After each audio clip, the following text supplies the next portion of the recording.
តែលិខិតដែលប្រធានាធិបតី Donald Trump អញ្ជើញកម្ពុជាឲ្យចូលជាសមាជិកស្ថាបនិកនៃក្រុមប្រឹក្សាសន្តិភាពមានខ្លឹមសារបែបណា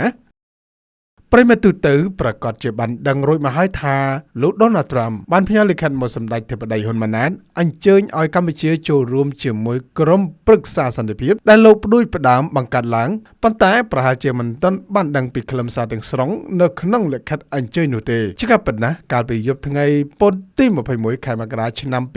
2026សម្ដេចមហាបវរធិបតីហ៊ុនម៉ាណែតនាយករដ្ឋមន្ត្រីនៃព្រះរាជាណាចក្រកម្ពុជាបានសរសេរបង្ហោះនៅលើគណនីផ្លូវការរបស់សម្ដេចអមដោយលិខិតអញ្ជើញរបស់ប្រធានាធិបតីអាមេរិកលោក Donald Trump ថាសារលិខិតរបស់អាដាមលោក Donald Trump ប្រធានាធិបតីសហរដ្ឋអាមេរិកជូនចំពោះសម្ដេចមហាបវរធិបតីហ៊ុនម៉ាណែតនាយករដ្ឋមន្ត្រីនៃព្រះរាជាណាចក្រកម្ពុជាដើម្បីអញ្ជើញកម្ពុជាចូលរួមជារដ្ឋសមាជិកស្ថាបនិកនៃក្រុមប្រឹក្សាសន្តិភាពនិងជាភាគីនៃធម្មនុញ្ញរបស់ក្រុមប្រឹក្សាសន្តិភាពតែលិខិតដែលប្រធានាធិបតី Donald Trump អញ្ជើញកម្ពុជាចូលរួមជាសមាជិកស្ថាបនិកនិងជាភាគីនៃធម្មនុញ្ញនៃក្រុមប្រឹក្សាសន្តិភាពមានខ្លឹមសារបែបណាលិខិតអញ្ជើញរបស់លោក Donald Trump ដែលចុះកាលបរិច្ឆេទថ្ងៃទី16ខែមករាឆ្នាំ2026មានខ្លឹមសារដូចនេះថាជូនចំពោះនាយករដ្ឋមន្ត្រីជាទីគោរពរាប់អានខ្ញុំមានកិត្តិយសសូមគោរពអញ្ជើញឯកឧត្តមនាយករដ្ឋមន្ត្រីនៃព្រះរាជាណាចក្រកម្ពុជាឲ្យចូលរួមជាមួយខ្ញុំក្នុងកិច្ចប្រឹងប្រែងជាប្រវត្តិសាស្ត្រដ៏អស្ចារ្យដើម្បីពង្រីកសន្តិភាពនៅតំបន់មជ្ឈិមបូព៌ានិងដើម្បីចាប់ផ្ដើមធ្វើវិធីសាស្ត្រថ្មីដ៏មោះមុតក្នុងការដោះស្រាយជម្លោះជុំវិញពិភពលោកនៅថ្ងៃទី29ខែកញ្ញាឆ្នាំ2025ខ្ញុំបានប្រកាសផែនការដ៏ទូលំទូលាយដើម្បីបញ្ចប់ជម្លោះនៅតំបន់ Gaza ជាផែនទីបង្ហាញផ្លូវដ៏អស្ចារ្យមាន20ចំណុចដែលត្រូវបានទទួលយកយ៉ាងឆាប់រហ័សដោយមេដឹកនាំជុំវិញពិភពលោករួមទាំងប្រមុខរដ្ឋសំខាន់ៗនៅទូទាំងពិភពអារ៉ាប់ប្រទេសអ៊ីស្រាអែលនិងអឺរ៉ុបផងដែរដើម្បីជំរុញផែនការនេះនៅថ្ងៃទី17ខែវិច្ឆិកាក្រុមប្រឹក្សាសន្តិសុខនៃអង្គការសហប្រជាជាតិបានអនុម័តដោយសម្លេងភាគច្រើនលើសលប់លើសេចក្តីសម្រេចលេខ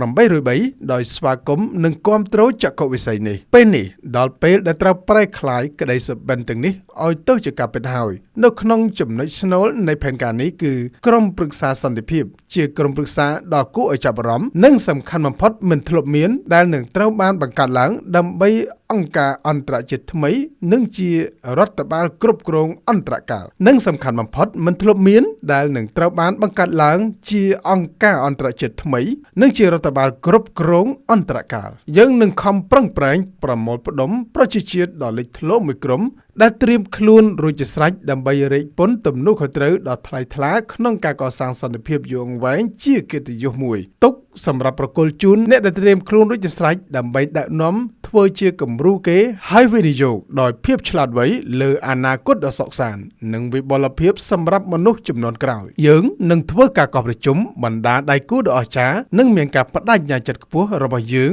ដែលភាគច្រើនជាមេដឹកនាំពិភពលោកដ៏គួរឲ្យគោរពស្ងប់ស្ងាត់បំផុតនាពេលអនាគតដ៏ខ្លីខាងមុខនេះក្នុងឋានៈជាប្រធានក្រុមប្រឹក្សាសន្តិភាពខ្ញុំសូមអញ្ជើញព្រះរាជាណាចក្រកម្ពុជាជាផ្លូវការឲ្យចូលរួមជារដ្ឋសមាជិកស្ថាបនិកនិងក្លាយជាភាគីនៃធម្មនុញ្ញក្រុមប្រឹក្សាសន្តិភាពដែលតំណាងដោយឯកឧត្តមក្រុមប្រឹក្សាសន្តិភាពនេះនឹងមានលក្ខណៈពិសេសអស្ចារ្យមិនធ្លាប់មានរដ្ឋសមាជិកនីមួយៗអាចចាត់តាំងតំណាងរបស់ខ្លួនឲ្យចូលរួមក្នុងកិច្ចប្រជុំជួសមុខឲ្យខ្លួនហើយអ្វីដែលភ្ជាប់មកជាមួយនេះគឺផែនការដ៏ទូលំទូលាយនិងធម្មនុញ្ញនៃក្រុមប្រឹក្សាសន្តិភាពដែលពេលនេះរងចាំស្វាគមន៍ឯកឧត្តមចុះហត្ថលេខានិងផ្ដល់សច្ចាប័នខ្ញុំទន្ទឹងរង់ចាំធ្វើការជាមួយឯកឧត្តមនាពេលអនាគតដ៏វែងឆ្ងាយដើម្បីឆ្ពោះទៅរកគោលដៅនៃការបង្កើតសន្តិភាពពិភពលោកនិងភាពអស្ចារ្យសម្រាប់ទាំងអស់គ្នាខ្ញុំមុនីវ័នពី RT News